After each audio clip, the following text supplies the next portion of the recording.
Olá, passando por aqui no Direito Direto ao Ponto para falarmos de um tema muito interessante, um tema importantíssimo para nós advogados, a boa técnica na elaboração de uma contestação em processos judiciais.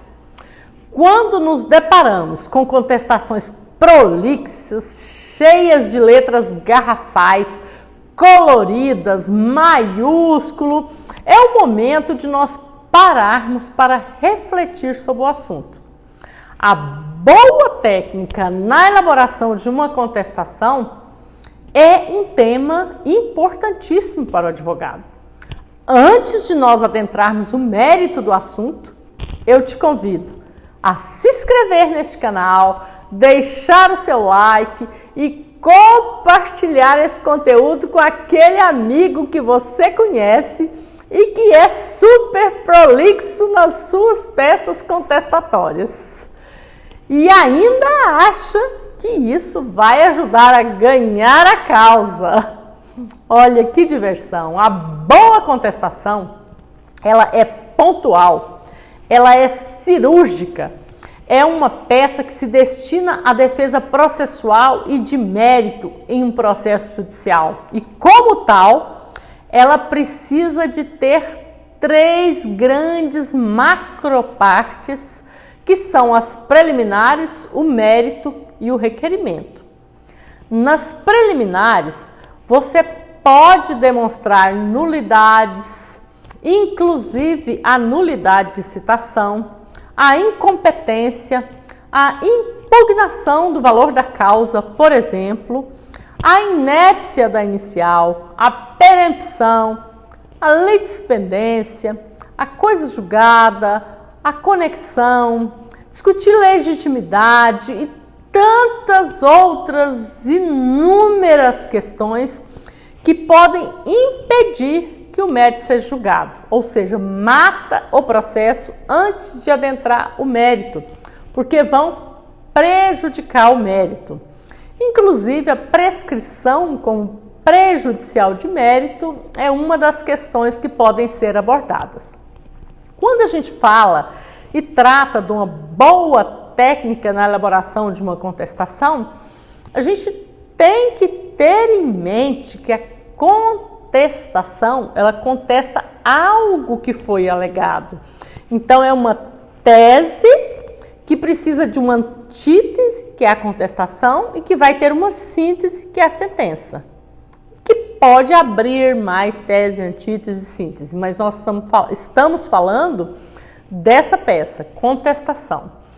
Então, essa contestação, para ela ser pontual, cirúrgica, prática, é importante. Os requisitos você vê no CPC, não precisa de estar falando que tem que ter endereçamento, isso nós temos disponível no CPC. O que é importante é que, terminado o preâmbulo, seja feito um resumo sinótico mesmo, sintético, das principais pontos. Olha, o autor alegou A, B, C, D e E. A verdade dos fatos é A, B, C, D e E.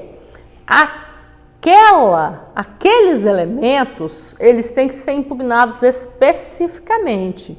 Neste momento que você faz o resumo impugnativo, você já está dando a diretriz da sua peça e o que ela vai conter. Depois, em preliminares e mérito, são discutidos pontualmente essas questões. Dentro do mérito, nós vamos dividir esse mérito em 2 partes importantes, o fato e o direito. Dentro do fato, também de forma sintética, nós vamos anotar ali, ponto a ponto, a antítese aos fatos apontados pelo autor. Nessa antítese, nós vamos já fazer referência à documentação comprobatória, que comprovam que a antítese é verdadeira, ou se a prova não for documental, que será aprovada na fase da instrução através da colheita de prova testemunhal.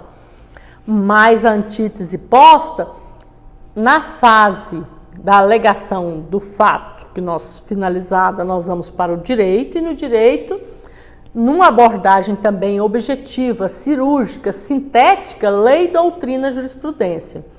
E a jurisprudência, nós não podemos citar no corpo da peça, nós temos que fazer referência àquela jurisprudência. Discutir o assunto de forma sintética e fazer referência à jurisprudência. Se você achar que a questão é de tão alta indagação e que merece a juntada de um acórdão, junte como anexo, mas não vai juntar no corpo da peça que ela deixa de ser cirúrgica. Aí passamos para um fecho, você vai fazer um resumo sintético de tudo que foi debatido em A, B, C, D, E e F, faz o fechamento, as questões envolvendo pré-questionamento e passamos à etapa do requerimento, que tem que ter sintético, cirúrgico, preciso. Então, é importante que a gente discuta essas questões no âmbito da advocacia, porque as peças de contestação que eu tenho visto não são cirúrgicas, não são precisas. Isso dificulta a apreciação da causa por parte do magistrado. Isso traz indisposição quando você começa a ler aquela peça desorganizada, bagunçada, sem uma boa técnica de contestação. Então fica aí a minha contribuição para o assunto, para o debate desse assunto. Espero trazer a luz para essa discussão no nosso meio advocatício, com toda a sinceridade, com toda a transparência, e que a gente possa aprimorar essa boa técnica de elaboração. Com isso, a gente premia o bom andamento do processo, a colaboração, para que esse processo seja eficaz, seja eficiente, seja célere, seja efetivo e que dê bom resultado para todas as partes envolvidas. Deixa aqui seu comentário.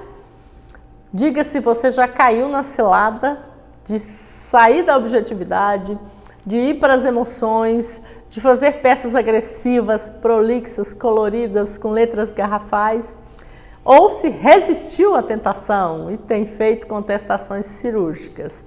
Por que eu estou falando da contestação? Porque é uma modalidade de resposta do réu que é a mais utilizada no processo.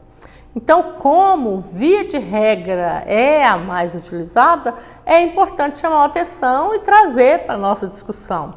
E aí, você como advogado, qual foi a primeira peça que você elaborou na sua vida de advogado? Foi uma petição inicial ou foi uma contestação? Conta aí para nós, vamos melhorar o debate, qualificar o debate desse assunto. Um grande abraço.